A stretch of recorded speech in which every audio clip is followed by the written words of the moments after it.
कहानी की शुरुआत में हम एम्बर नाम की एक महिला को देखते हैं जिसकी उम्र करीब 40 साल है। एम्बर एक अमीर बिजनेसमैन की बीवी है। पैसा, पावर, ऐशो आराम सब कुछ उसके पास है। वो एक अमीर, खूबसूरत और घमंडी औरत है। एम्बर को लगता है कि पैसा ही सब कुछ है। वो बहुत ही घमंडी महिला होती है जो हर किसी को नीचा दिखाती है, जिसकी वजह से उसे कोई जल्दी पसंद नहीं करता। आज एम्बर अपने पति और कुछ दोस्तों के साथ एक प्राइवेट यॉट ट्रिप पर कुछ दिनों के लिए इटली से ग्रीस छुट्टियां मनाने जाने वाली होती है। जब वो लोग यॉट के पास पहुंचते हैं तब यॉट का कप्तान उनका अच्छे से स्वागत करता है। वो सबसे हाथ मिलाता है, लेकिन एम्बर अपने घमंड में चूर थी। वो उसे अनदेखा करके यॉट के अंदर चली जाती है। इस यॉट में काम करने वाला एडम नाम का आदमी, जो मछुआरा भी है, एम्बर और उसके पति को उनका कमरा दिखाने लेकर जाता है। एम्बर उससे पूछती है क्या यहाँ पर जिम है। एडम उनके लिए एक छोटी सी साइकिल लेकर आता है और कहता है कि आप पैडल मारिए, इससे आपका जिम में एक्सरसाइज करने का काम हो जाएगा। ये सुनकर एम्बर नाराज हो जाती है। अगले दिन वो लोग छोटी छोटी बोट से डाइविंग करने जाते हैं, पर एम्बर डाइविंग नहीं करती क्योंकि उसे पानी से बहुत डर लगता है। इसलिए वो एडम को बोट में ही बैठे रहने को कहती है। कुछ देर बाद ये लोग वापस यॉट में आ जाते हैं और लंच करने लगते हैं, पर एम्बर को खाना पसंद नहीं आता। वो एडम को बुलाकर कहती है खाना अच्छा नहीं है, फिर से बना कर लाओ। एडम बहुत ज्यादा गुस्सा हो जाता है क्योंकि बाकी लोग खाना मजे से खा रहे होते हैं। एडम का दिमाग गर्म हो जाता है। वो सोचता है कि सारा खाना एम्बर के सिर पे डाल दे और उसे पानी में फेंक दे, लेकिन एडम एक आम सा नौकर होता है। उसे अपनी नौकरी के लिए एम्बर की हर बात माननी पड़ती है। एम्बर एडम को ऐसे हुक्म देती है जैसे वो उसका गुलाम है। एम्बर अपने दोस्तों के सामने एडम को बार बार नीचा दिखाती है, उसकी अंग्रेजी और उसके गरीब होने का मजाक उड़ाती है। एडम ये सब चुपचाप सहता है, लेकिन उसके मन में एम्बर के लिए एक गहरी नफरत पनपने लगती है। एक रात एम्बर अकेले नशे में टुल होकर एडम के साथ फ्लर्ट करने लगती है, पर एडम उससे नफरत करता है, इसलिए वो वहाँ से चला जाता है। अगली सुबह जब एम्बर उठती है तब उसे पता चलता है कि उसके कुछ दोस्त बोट से घूमने चले गए हैं। एम्बर को भी घूमने जाना था, इसलिए वो एडम से कहती है मुझे मछली पकड़ने जाना है, पर एडम उसे समझाता है मौसम खराब होने वाला है और हमें मछली पकड़ने के लिए यहाँ से दूर जाना होगा। मगर एम्बर उसकी एक नहीं सुनती, इसलिए एडम को मजबूरी में एम्बर को एक एयर मोटर बोट में बिठाकर यहाँ से दूर समुद्र में मछलियाँ पकड़ने के लिए ले जाना पड़ता है। वो कुछ घंटों में उस जगह पहुँच जाते हैं जहाँ वो बहुत सारी मछलियाँ पकड़ सकते हैं, पर अचानक उनके एयर मोटर बोट का इंजन बंद हो जाता है। एडम उसे स्टार्ट करने की बहुत कोशिश करता है, पर वो कामयाब नहीं हो पाता, जिससे एम्बर उस पर चिल्लाने लगती है। लेकिन एडम भी उस पर चिल्लाता है तुम्हारी वजह से हम यहाँ पर आए और बुरी तरह से फंस गए। दोनों के बीच बहस हो जाती है। एडम एम्बर से कहता है हमारी बोट अब आगे नहीं बढ़ सकती, इसलिए हमें किसी के आने का इंतजार करना होगा। पर जल्द ही रात हो जाती है और उन्हें बचाने कोई भी नहीं आता। उन्हें बीच समंदर में फंसे हुए 2 दिन बीत जाते हैं। एम्बर बहुत परेशान हो जाती है और जोर जोर से चिल्लाने लगती है, पर उसे आसपास कोई नहीं दिखता। रात में समुंदर पर एक जबरदस्त तूफान आ जाता है। वो दोनों जैसे तैसे बोट को कसकर पकड़ लेते हैं और सो जाते हैं। अगली सुबह जब उनकी आंख खुलती है तब उन्हें अपने सामने एक आइलैंड दिखता है। ये देखकर दोनों खुश हो जाते हैं क्योंकि उन्हें लगता है कि जरूर इस आइलैंड पर कोई होगा जिससे वो मदद मांगकर बच सकते हैं। इसलिए एम्बर और एडम दोनों हाथों से पानी को धकेलते हुए आइलैंड तक पहुंचते हैं। एडम एम्बर को यहीं रुकने को कहकर आगे आइलैंड चेक करने जाता है, पर उसे पता चलता है कि यह आइलैंड वीरान और सुनसान है और यहाँ कोई नहीं रहता है। पर एडम को घूमते हुए एक छोटा सा घर दिखाई देता है जो शायद किसी ने कभी बनाया था। यहाँ एम्बर को एडम पर बहुत गुस्सा आ रहा होता है। वो उससे कहती है तुम्हारी वजह से मैं यहाँ फंसी हूँ, एक बार मुझे घर पहुँचने दो, फिर मैं अपने वकील से बात करके तुम्हें जेल भिजवा दूंगी। मतलब इस मुश्किल समय में भी एम्बर का घमंड कम नहीं होता। इसलिए एडम उससे कहता है तुम्हें जो करना है करो, मैं तुम्हारी कोई मदद नहीं करूंगा। एम्बर और एडम अपना अपना रास्ता पकड़ लेते हैं। एडम मछली पकड़ने के लिए लकड़ी से एक नुकीला हथियार बनाता है और फिर समुद्र में जाकर मछली पकड़ कर लाता है। फिर वो एक बोतल में झरने से पानी भर कर लाता है और मछली पकाकर मजे से खाने लगता है।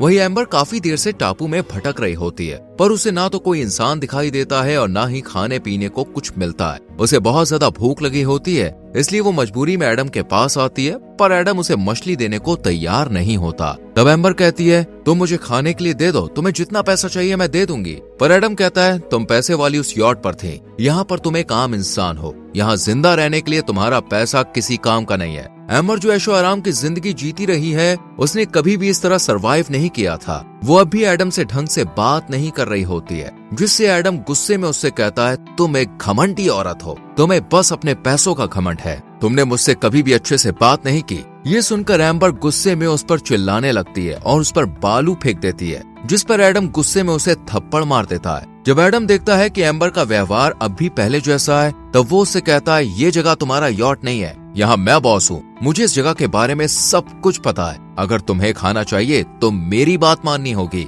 और मुझे मास्टर कहना होगा, साथ ही मेरी बेइज्जती नहीं करोगी। एम्बर के पास एडम की बात सुनने के अलावा कोई रास्ता नहीं है, क्योंकि वो यहाँ अकेले सरवाइव नहीं कर सकती और पूरी तरह से एडम पर निर्भर है। एम्बर को पता होता है कि अगर उसने एडम की बात नहीं मानी तो वो भूख और थकावट से मर जाएगी, इसलिए एम्बर एडम की बात मानकर काम करने लगती है। उसे मछलियाँ पकड़नी पड़ती हैं, लकड़ियाँ चुननी पड़ती हैं और एडम के कपड़े धोने पड़ते हैं। ये सब एडम इसलिए करवा रहा होता है ताकि वो उसे सबक सिखा सके। शुरू में एम्बर टूट जाती है, वो चिल्लाती है, रोती है, खुद को अकेला महसूस करती है। एडम खुद घर में सोता है और एम्बर को बाहर सोने को कहता है,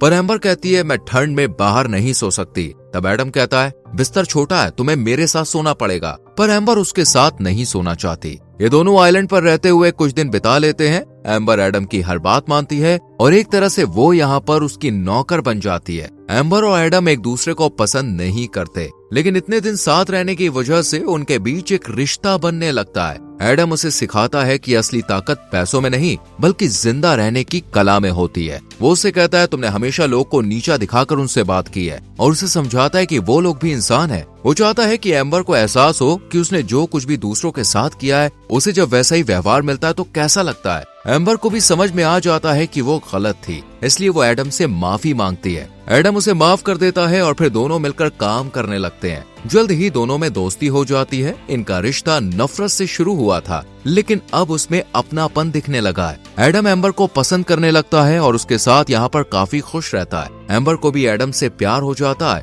और एक रात दोनों एक दूसरे के करीब आ जाते हैं। यहीं से उनके बीच एक नया रिश्ता शुरू होता है। अब दोनों पति पत्नी की तरह रहने लगते हैं। वो दिन में मछली पकड़ते हैं, फिर समुद्र में साथ मस्ती करते हैं और रात में घर के अंदर सोते हैं। एम्बर अब उसे ताने नहीं मारती है, बल्कि उसे समझने लगी है। एक दिन जब एम्बर लकड़ियां जलाने के लिए इकट्ठा कर रही होती है, तभी उसे समंदर में एक क्रूज दिखाई देता है। पहले एम्बर उसे आवाज देने की कोशिश करती है, पर फिर वो रुक जाती है। एम्बर यहाँ पर एडम के साथ बहुत खुश होती है। वो अपनी पुरानी जिंदगी में वापस नहीं जाना चाहती, इसलिए वो चुपचाप वहाँ से हट जाती है और एडम को इस बारे में कुछ नहीं बताती। कई दिन बीत जाते हैं। अब उन्हें लगता है कि ये टापू ही उनकी पूरी दुनिया है। दोनों बहुत खुश होते हैं। एम्बर एडम को बताती है कि वो अपने पति के साथ खुश नहीं थी और उनका तलाक होने वाला था, इसलिए वो टेंशन में लोगों से ढंग से बात नहीं कर रही थी। यहाँ उन दोनों को अब तक कोई भी रेस्क्यू करने नहीं आया था, तब भी ये दोनों यहाँ पे खुश थे। एक दिन एम्बर एडम से कहती है, मैं तुमसे बहुत प्यार करती हूँ, पर मुझे डर है कि कहीं तुम मुझे छोड़कर ना चले जाओ, क्योंकि मैं तुमसे उम्र में बड़ी हूँ।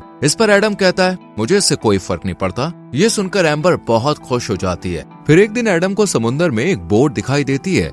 वो एम्बर से कहता है कि हमें चुपचाप वहाँ जाना चाहिए, पर एम्बर ऐसा नहीं करना चाहती है। एम्बर कहती है, मैं यहाँ तुम्हारे साथ बहुत खुश हूँ और हमेशा इस आइलैंड में रहना चाहती हूँ। मैं अपने पति के पास वापस नहीं जाना चाहती। एडम उससे कहता है, मैं भी तुमसे बहुत प्यार करता हूँ, पर मुझे पता है कि तुम्हें डर है कि अगर तुम यहाँ से गई तो तुम मुझे खो दोगी। लेकिन यही तुम्हारा इम्तिहान है। अगर तुम अपने पहले ऐशो आराम की जिंदगी छोड़कर मुझ जैसे मामूली मछुआरे से प्यार करती हो तो तुम जरूर वापस आओगी। एडम फिर कहता है, हम इस तरह आइलैंड में नहीं रह सकते। वो क्रूज में लोगों को आवाज देता है और उन्हें इशारा करता है। वो लोग उन्हें देख लेते हैं और दोनों को रेस्क्यू कर लेते हैं। इसके बाद जब वो लोग पोर्ट पर पहुंच जाते हैं, तब एम्बर का पति उसे देखकर बहुत भावुक हो जाता है और अपनी पत्नी को गले लगा लेता है। वो एडम को देखकर कहता है, धन्यवाद, मेरी पत्नी का ध्यान रखने के लिए बहुत बहुत धन्यवाद। एडम एम्बर को उसके पति के साथ देखकर बहुत दुखी हो जाता है और वहाँ से चला जाता है। वो एक होटल में आता है। तभी एडम के पास एम्बर का पति अपने आदमी को भेजता है, जो ढेर सारे पैसे लेकर आता है ताकि एडम को इनाम दिया जा सके कि उसने उसकी पत्नी का ध्यान रखा। लेकिन एडम पैसे लेने से मना कर देता है।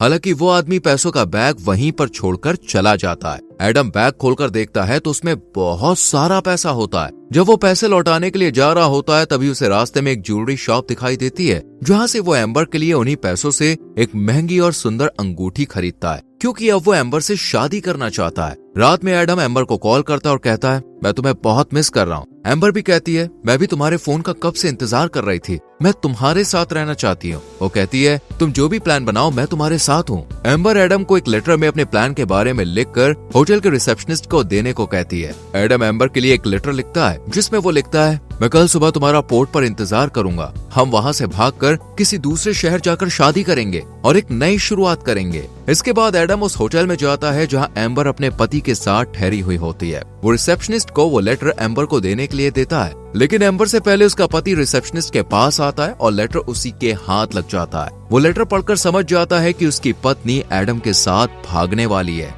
इसलिए एम्बर का पति होटल के कमरे में आकर एम्बर से कहता है, हमें कल सुबह यहाँ से निकलना होगा। ये सुनकर एम्बर थोड़ी उदास हो जाती है क्योंकि उसे अब तक एडम का लेटर नहीं मिला होता है। उसे लगता है कि शायद एडम ने उसे धोखा दे दिया है। अगले दिन एम्बर अपने पति की बात मानकर हेलीकॉप्टर में बैठकर अपने घर जाने लगती है। उसका पति एक स्टाफ को टिप के रूप में अपनी पत्नी के जरिए एक लेटर देता है। वो स्टाफ लेटर को एडम को दे देता है, जो पोर्ट पर एम्बर का इंतजार कर रहा होता है। ये लेटर एम्बर के नाम से होता है, पर असल में उसके पति ने लिखा होता है। उसमें लिखा होता है कि मैं तुमसे प्यार नहीं करती, जो कुछ भी हमारे बीच आइलैंड में हुआ वो सिर्फ टाइम पास था, तो मुझे भूल जाओ। एडम ये पढ़कर टूट जाता है, पर उसे विश्वास नहीं होता कि एम्बर ऐसा कुछ लिख सकती है। उधर एम्बर को कोई लेटर नहीं मिला होता, इसलिए उसे लगता है कि एडम ने उसे धोखा दिया है। वो रोती हुई अपने पति के साथ हेलीकॉप्टर में बैठकर जाने लगती है। एडम दौड़कर हेलीकॉप्टर को रोकने की कोशिश करता है। वो एम्बर के लिए खरीदी गई अंगूठी समुद्र की ओर फेंक देता है, जो धीरे धीरे पानी में डूब जाती है। एडम को लगता है एम्बर ने उसे धोखा दिया और एम्बर को लगता है एडम ने उसे छोड़ दिया,